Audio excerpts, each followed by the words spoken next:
নিয়ে আসবে, মরণ নিজেই তোমার সাথে দেখা করবে, সেই তোমাকে কবরে আনবে, তুমি আসতে হবে না।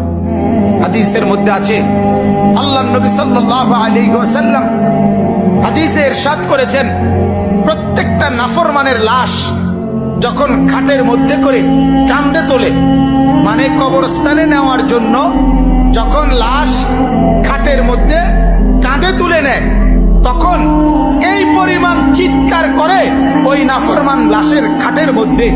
আল্লাহর নবী সাল্লাল্লাহু আলাইহি সাল্লাম বলেন, যদি একটা সেকেন্ডের চিৎকার তোমরা ওই নাফরমানের শুনতা, তাহলে পৃথিবীর কোনো মানুষ কাউকে কাঁধে আর লাশের খাটিয়া তুলতো না, বরং ফেলে রাখতো আর কুকুর বিড়ালে খাইতো।